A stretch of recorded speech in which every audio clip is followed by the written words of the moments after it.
Hello, my name is Kevin and welcome to the Love Decanters channel.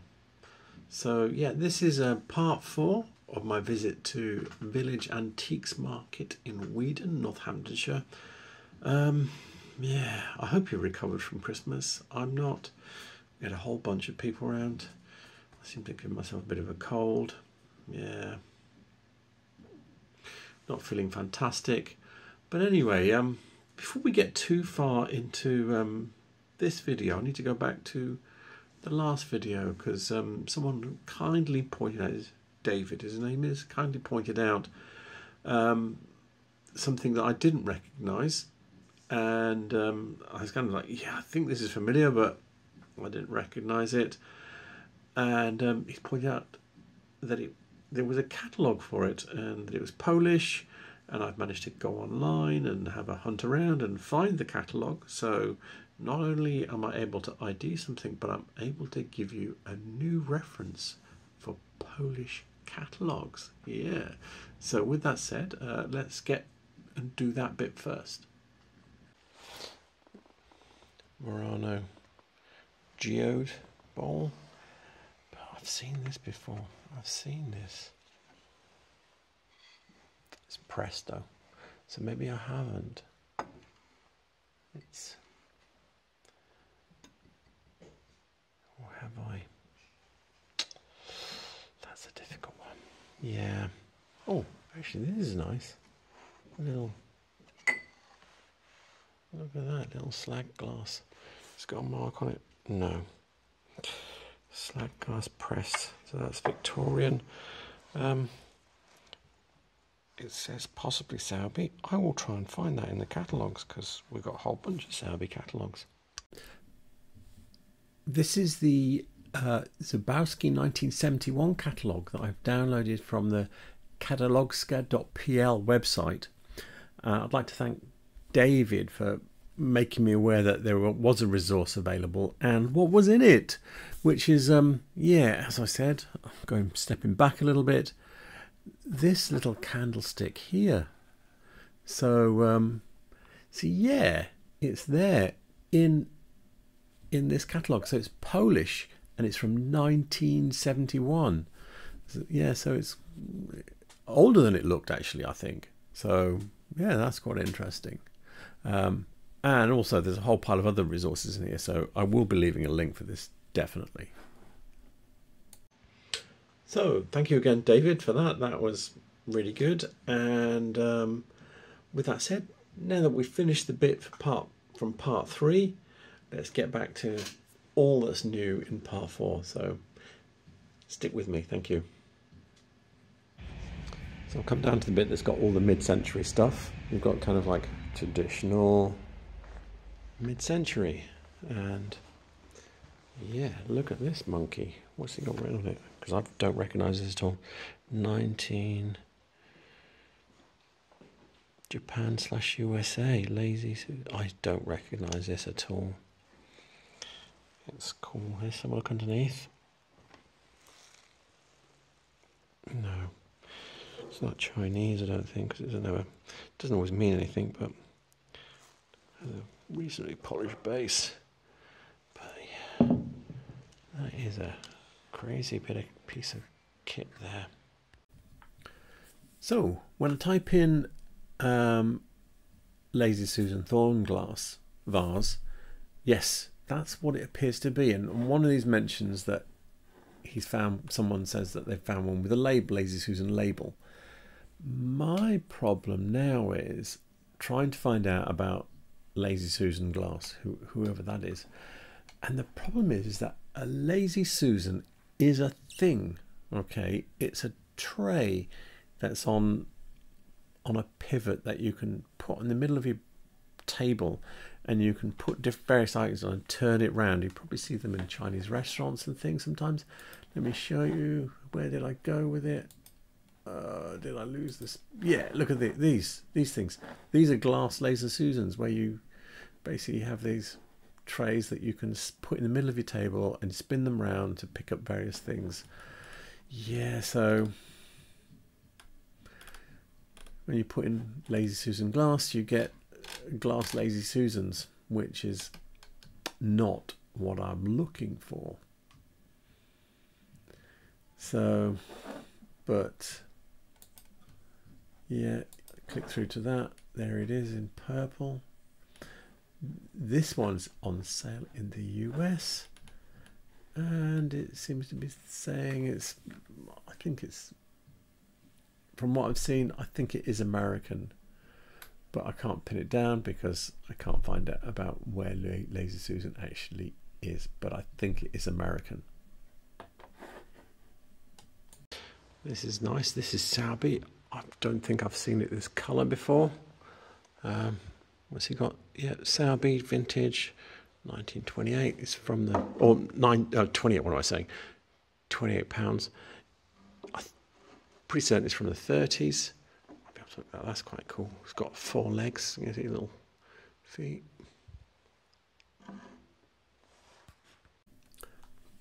So this is the Sowerby catalogue for 1940 that I've downloaded from the Victorian Press Glass website. Now, this is the same vase, but it's been modified. And this is the first appearance of this pattern. There's lots of other shapes. There's bowls and there's like fruit bowls and all sorts of bits and pieces that go with this. But this one, what they've done is they've pressed the sides down so they fold out like this. Can you see? It is in blue, it says. Pattern 2631. So this is the first appearance of this pattern, but the bowl, the sides are pressed down at the top, and they will do this with wooden battens. They would take it out of the press hot and just bend it down while it was still soft. Okay, so, and also it looks like they've got 2 sizes. They've got vase and posy, which would be like a little short job. So it doesn't reappear. So there's this 49. It's not in there, but it reappears in 1953, like the one we saw with the sides upright, not folded down, and still in blue, green, amber, flint. So yeah, there it is. That is the one that we were looking at. 1953. In the back here, he's got a couple of cedar bud vases. You see the base? They're the ones with the lots of little bluebies around the base. Oh, actually, there's one with lots and one with less, but yeah, that's allowed. This is the Cedar 1971-73 catalogue that I've downloaded from the Mats Lindor website, and yeah, so this is the vase that we were looking at. It is a what's it called? C49/3. It's this one here. Now, the other one had, if you call these little blobbies toes, had fewer but bigger toes. And if I show you, oh no, gone the wrong way. This one here. I think it's this one. I think it's got fewer but bigger toes. This is the 1975 catalogue, and it seems like you got some with even less toes here. And so the one on the right is that. The picture's not very good because it kept focused on everything in front of them, but yeah, that's what these are, and you can see that they change slightly over time. It's all a cedar though. They've got so many different, there's glasses and decanters and all sorts of things with this same foot, and until I see it attributed to someone else, I'm always going to be attributing it to them. Obviously we've got your Romanian fish. We still haven't seen a seahorse yet. Yeah, that's not good. Some weird shit here. Look, this is interesting. Oh, it's light. It's got broken pontal. Yeah, I don't recognise that at all. Yeah, that's quite nice though. Nice size vase, just for a little bit. And this looks like it's Japanese or something. I don't know. Quite interesting. I might try and find that. So I've done much specific searching, non-specific. I've looked at hundreds of things, and we've got two items: the vase, the stripy vase, and the swung green and white swung vase. Very specific items. I've looked at hundreds of things. I can't find anything like them. Yeah, similar things. I mean, you got all this here. For some reason I thought Josephina for the other thing, and I looked at, and I know why, because you look at the catalogue and this is on the front page, but this is not that stripy vase. So yeah, I'm giving up on those two. If someone knows, because they are both of them very specific looking. I've looked in 20th century glass because I thought the green and white vase looked a bit Japanesey, maybe the colour scheme looked a bit Japanesey. If I go, hang on, if I go to 20th century glass, what page am I on? Let me just go database. Hang on, go database. Go. I don't know why green and white. I was thinking green and white Japanese. Yeah, there you go. That's why it's in my head. And there are other green and white bits, but nothing like those vases. So yeah, this is what goes on when you're trying to find things. You've seen things and you associate them with certain things, and you can't always pull it together. There is so much cool glass in this little bit here. It's got polished pontil, polished top. Yeah, I don't recognise that at all. Then you've got a bit of, this looks like real Somerset stuff. That does too. So I think these are real Murano. This looks like Costa, the way that's painted. Can I get it? Can you see? Look, see where the leaves painted on it? Let's have a look. Oh yeah, it is Costa. Holder painted by Costa Tulipa. £60. Yeah, I'm not running away with that then. When they know, they know. Oh my God, I've messed up. First, I'm going to deal with the Murano Somerset vases that we were looking at, and we're looking at the 20th century glass website here in the Murano section, and there's a subsection on Somerset. There, I'm not going to try and find the exact colorway because there are 800 items in this section. That means there's about, I think there's about 60. I don't know how many pages. There's only about 25 on a page. So yeah, I'm just not doing that. But anyway, we'll look at this one. This one's quite nice. This is, I think this might be the same colorway as one of the ones we were looking at. But anyway, you can see they've got square ones, and these ones sort of like with hexagonal facets and the chamfered corners. So if we look at this one, he doesn't give a date. I don't think he gives a date on any of it, but look at this lovely. Now you can see what we're looking at and why these things are quite expensive. They're just little quality gems of glass that have a certain look about them. And yeah, they're well copied. The style is well copied, I would say. And you see other things that kind of look like this. Like if you see a teardrop like this, it's not Murano, okay? The teardrops are Chinese.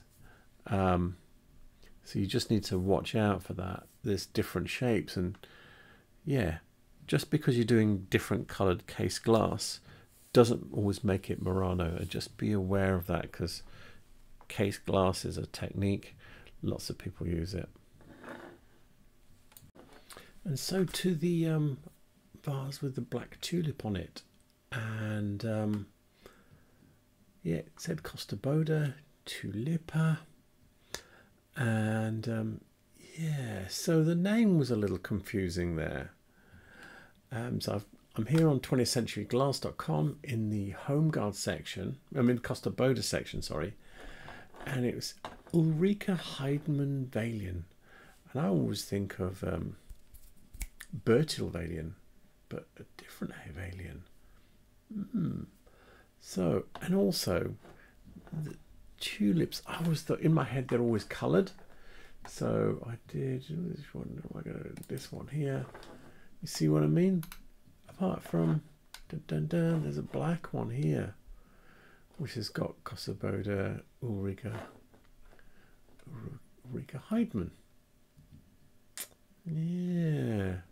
And it's the same in a way because you can see these little lines here, and there's another one somewhere. So where's the other one with the leaves? Oh, I've gone too far. Have I gone too far?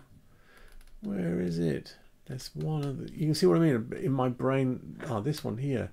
They're always coloured because nearly all of these are coloured apart. But here's another one which is black, and you can see it's got little segments of the leaves and in the thing like the one that we were looking at has. So I'm kind of going, but this one's signed with the other one we were looking further down is actually signed on the actual thing. So there you see, look, there you go, Ulrika. So I just thought I needed to find out a bit more. Here she is, there's a lady there. 1938 to 20, so she was 80 years old when she died. And yeah, there's more of her tulipas and these drawings and some cloud vases of a kind. And yeah, so I googled, of course. I wanted to find out because that name intrigued me, and it tells you in here that in 1963 she married Bertil Valiant, so she was actually Bertil Valiant's wife. 1963 until she died. Yeah, that's a good long time. Yep. So yeah, I've very occasionally seen her work. A lot of it's this hand painted look. At least I've seen this hand painted stuff. I don't know masses of her work. I just thought it was Bertil Valiant because it's usually had the Valiant look, Vase by Valiant. Yeah, there you go. That's what I see. But anyway, I'll learn something today. Ulrika Heidmann Valiant. The price is back not safely where it was before because it was not safe before. Anyway, it's got Rihimäki vase, and he's got this, which I don't know who this one is. Does he know? Scandinavian amber vase. Is it a? I don't think it's an IKEA one. It's a bit too wide. It's got a bit too much of an edge on it. But I don't know. So many of them. So we're looking at the 20th century glass website. This is the section for Rihimäki. And yeah, so it is a Rihimäki one. So the Rihimäki tube vases have a number, and then some of them have a nickname. In this case it's Tulpani, which is tulip. So yeah, the thing to be aware of with these vases is that unless you know the shape, okay, which is why I've gone away to look at this one, there's no guarantee about who made it, because so many people made this type of tube vase. Some of them are cased, some of them are not, some of them have naturally finished tops, some of them don't, some of them are very elaborate tube vases, some of them are very plain. It's all over the shop, but there's probably, I could probably start hunting through catalogues and find you at least a dozen makers of this type of vase, just so that you're aware when you're out shopping and looking. The only way you're ever going to know is by learning them. Yeah, I don't know, actually I don't know if the Google software would do that, and at some point I will have a play with that and see if I can get it to work. So we've got this black and bronze case vase. Now I have seen on Alibaba who's making these. because I've looked underneath, it doesn't have a polished pontle. I just thought I'd do that quick check. So I might be able to re-find it and give a name for the maker. So I've been looking and I haven't been able to find it in all the bits that I've got. This is Alibaba, and this is the page for Baizu Xingfeng Fine Workmanship Trading Company, and yeah, this is as near as I'm getting, which is not that near.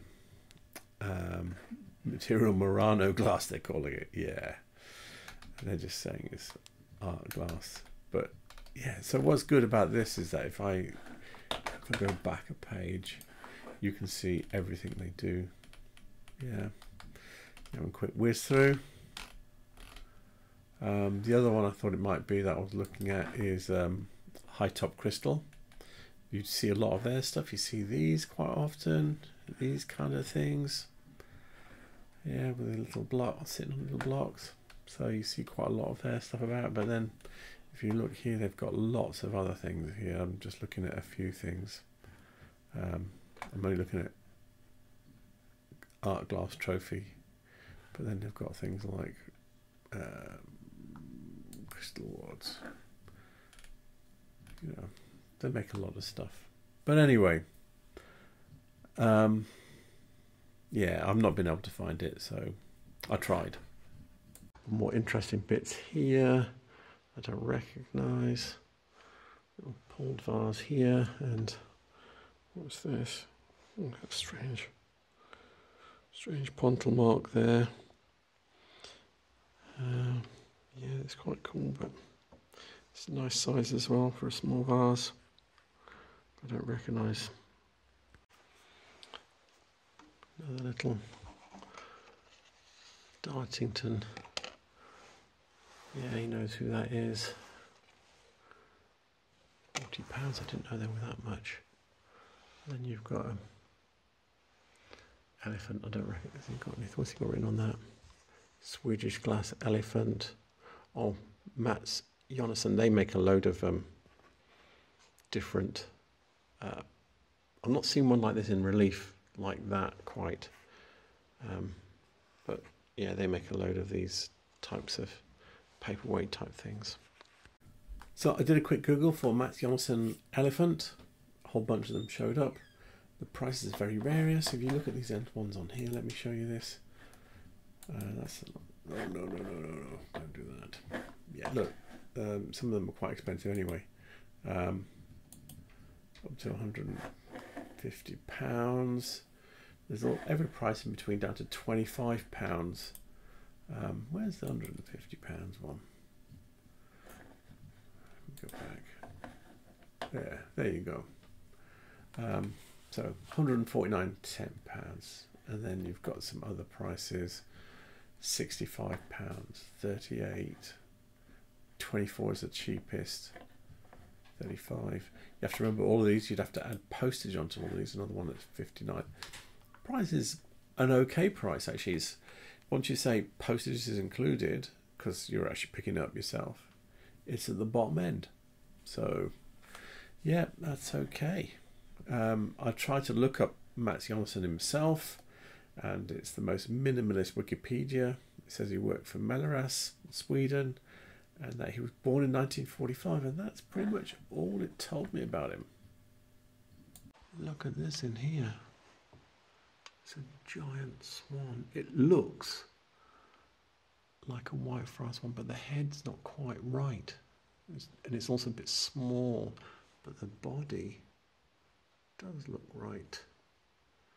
So, and they don't think it's right either because he's not marked. I don't know what anything else here is, but yeah. Oh, the little perfume bottle with a flat front, that's Chinese. I recognise that. And down below there's a whole bunch more paperweights and stuff that I don't recognise. What's this one? This looks different. No, I don't recognise that either. It's an apple. Look at that. It's an apple, but it's cut glass. Has it got a name on it? Waterford. Right. Where does it say Waterford? Oh yeah, it does say Waterford. Yeah, I've not seen that before. We're looking at the replacements.com website. I decided not to go for the small-headed swan. Went for the apple, and here it is. It's these two here. Unfortunately, they are not in stock. It's not really telling much. I'll click on it in a second. Now, this one has got 2 left in stock, and I did click through, and they're $159. Now, that's always going to be a toppy price. Let's see if they've got a price on here. If it was in stock. No, they're not going to play ball with that. But yeah, this is the apple we were looking at. What else is he telling us? Introduction date 2016. So it's relatively newish. Not brand new, obviously, but 2016's only 7 or 8 years ago. So yeah, that's relatively new in my books. But I don't know how much they are, because obviously there's no price if they don't have any for sale. I did have to add the other one to the cart to get a price for it, but I can't do that for this one. Also in the back here, this mushroom, it's got Wedgwood written on it, and a lot of Wedgwood stuff, paperweights have this kind of texture on them. I've seen seals and all sorts of bits and pieces with that kind of look to them, but other people do it too. So I thought I'd have a go at finding the Wedgwood mushrooms, and there's a lot of colourways for this. Not many. I think that might be the same one there. The prices are not very high either. Apart from that one there, I have no idea what they're doing there, but most of them are 24. That's 3. Still 95 seems a lot compared to some of these other sub £20 ones. I think that's it though. Yeah, there's not a lot for sale. But yeah, they don't seem to be too expensive. So I hope you enjoyed this part 4 of the Village Antiques Market at Weedon. The bad news is that there will be part 5 and probably part 6, I think. In fact, almost definitely, unless I do a super long one. So yeah, I'm hoping you're enjoying it, because there will be more. And yeah, so with that said, all the references I use will be in the description below. All the details for contacting Village Antiques Market in Weedon will be in the description below. And please remember to like and subscribe, because it helps my channel, helps expand, bring in more people into glass collecting, and yeah, that's my objective. So thank you for watching, and have a good night. Good night.